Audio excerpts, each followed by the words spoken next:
रजत बताइए।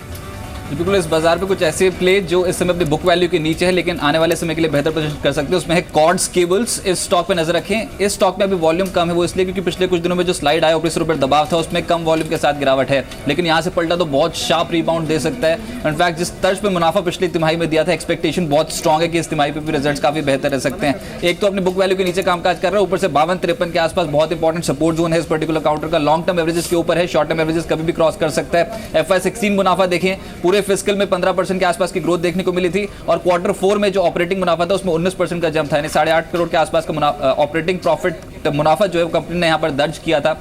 और इस बार का बेस भी अगर आप वाई वाई बेसिस पे कंपेयर करेंगे तो बहुत कम है, 45 लाख के आसपास का। तो बॉटम लाइन फिगर हो सकता है कि बेहतर कंपनी पोस्ट करे, उसका एक सीधे तौर पे एक बेनिफिशियरी स्टॉक प्राइस पे देखने को मिलेगा। लेकिन फिलहाल अगर आप खरीदते हैं तो 60 रुपए के लक्ष्य के लिए खरीदे, 55 का एक स्टॉप लॉस लगाना होगा और एक शार्प पुल बैक इस पर्टिकुलर स्टॉक पे देखने को मिल सकता है। वॉल्यूम ऑब्वियसली आज के सत्र पे कम है, लेकिन अगर स्पाइक आई तो इसमें वॉल्यूम और तेज देखने को मिल सकता है। कॉर्ड्स एंड केबल्स 57 अगर आप देखिए 50 पे कारोबार करता हुआ अब करीब 2 रुपये ऊपर, करीब 3.25% की यहाँ पर स्ट्रेंथ है। शुक्रिया रजत इस पूरी बातचीत के लिए। इस बीच उपेंद्र कुलकर्णी भी हमारे साथ जुड़े हैं बात करने के लिए, और उपेंद्र के साथ अगर आप देखें ऑलमोस्ट निफ्टी एक बार फिर से अपना लॉस्ट ग्राउंड 8500 सिक्योर करके आज का डे हाई याद रखिएगा करीब था 8537। सिद्धार्थ बहुत बहुत शुक्रिया, आप इस कार्यक्रम में शामिल हुए आज के इस इवेंट पे, आज के इस न्यूज़ पे अपने कमेंट्स रखे आपने। उपेंद्र नमस्कार, कार्यक्रम में स्वागत है। उपेंद्र पहले तो ये बताइए कि ओवरऑल आप कंफर्टेबल कितने हैं बाजार में? जिस प्रकार के इस अर्निंग सीजन की स्टार्ट हुई, रिलायंस को सुना आपने इन्फोसिस को देखा, आपने TCS को देखा, आपने HUL को देखा, अल्ट्राटेक सीमेंट, मोर लेस आपको देखिए एक एक्साइट देखिए मिड कैप में वो रिजल्ट्स लेके आया। कैसा लगा आपको ये अर्निंग सीजन का start?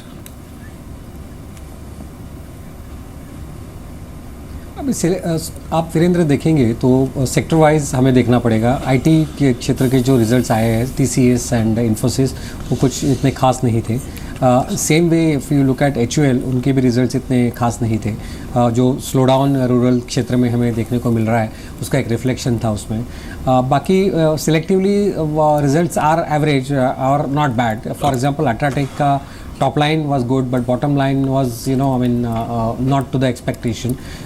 So they are mixed. So as of this minute हमें ये नहीं कंफर्मेशन मिल रहा है कि हमारा performance as a economy is doing really well, ये तो हमें कंफर्मेशन नहीं मिल रहा है। लेकिन there is an hope market में besides the results which are expected, there are no other negative immediate triggers. Okay, तो वो एक you can say is a positive thing unless until something comes from international markets which can be sudden, ये positive हो सकता है। तीसरी बात हमें ध्यान में रखनी पड़ेगी कि स्टॉक्स के वैल्यूएशन स्ट्रेच्ड है थोड़े से, लेकिन आप जब भी देखते हैं जब भी बुल मार्केट रहता है तो they gets more stretched. So it is difficult to say कि मार्केट यहाँ से नीचे जाएगा या ऊपर जाएगा। मेरे ख्याल से थोड़ा सा ऊपर जाने के चांसेस ज़्यादा है, बट कंसोलिडेशन मोड में करंटली तो लग रहा है। बिल्कुल। चलिए, इस बीच निफ्टी है जो इस समय हल्की सी तेज़ी दिखा रहा है। इसमें आप देखिए अच्छा मूव जहाँ पर है, एक तो BPCL है, idea cellular, ICICI bank, Tata Motors का DVR, ल्यूपिन, पावर ग्रिड और TCS करीब 1.25% ऊपर है। अदानी पोर्ट और टाटा स्टील, ये कुछ काउंटर्स हैं जहाँ पर मूव अच्छा देखने को मिल रहा है। पावर ग्रिड आपको चंदन कैसा लग रहा है? जी अमीर, जो भी आपने नाम लिए वो सारे काउंटर में हम कंफर्टेबल है, चाहे पावर ग्रिड की बात करें या फिर लुपिन की बात करें या फिर ऑयल मार्केटिंग कंपनीज की बात करें। पावर ग्रिड मेरा मानना है 172 तक के लेवल छूने चाहिए और इस स्टॉक में हम काफ़ी महीने से पॉजिटिव है। और स्टॉक जो पहले एक डल रेंज में रहता था अब एक मोमेंटम कैच करने लगा है। जरूर अब कंसोलिडेशन हुआ है और मेरे हिसाब से ये कंसोलिडेशन एक नई तेजी को इन्वाइट कर रहा है, तो 172 तक के लेवल पावर ग्रिड में देखे जा सकते हैं। लुपिन में भी अभी एक रेंज ब्रेकआउट होने को लग रहा है और मेरा हिसाब से कल इसकी पॉजिटिव ओपनिंग होनी चाहिए। 1720 तक के लक्ष्य लुपिन में भी देखे जा सकते हैं। उसके अलावा ऑयल मार्केटिंग कंपनी उनमें अच्छे खासे मोमेंटम लॉन्ग बिल्टअप के साथ बने हैं, तो वहाँ पे भी मोमेंटम और BTS ट्रेड किए जा सकते हैं। जय, इस बीच आप रिलायंस को देखिए डे हाई पर है, लेकिन मेरा इंटरेस्ट फ्रैंकली स्पीकिंग बन नहीं रहा है बात करने का। मैंने उसमें कल 1037 का हाई लगाने के बाद थोड़ा सा डिप लिया, ऑलमोस्ट डे लो पे क्लोज हुआ 1017 पे आज। हमें बस यही है कि इसमें पैसा कमाने लायक है क्या? आप स्ट्रेंथ पे फोकस करें, BPCL पे, HPCL पे, IOC पे, या फिर आप वीकनेस को बाय करेंगे, आप ONGC को बाय करेंगे, या फिर लैक ऑफ मोमेंटम जो रिलायंस में है पोस्ट गुड नंबर्स, एग्जैक्टली आप बाय क्या करना चाहते हैं, क्या प्रेफर करना चाहते हैं? आई मीन ये सवाल मैं टंडन साहब आप ही से ले लेता हूँ। आई मीन अगर आज ही आपको कुछ फ्रेश बाय करना हो सर इस स्पेस में, आपके पास IOC, BPCL, HPCL, केन इंडिया, ONGC, रिलायंस, गेल सब है, अगर 2 प्रेफर्ड स्टॉक्स चुनने हो इस स्पेस में से तो कौन से चुनेंगे आप?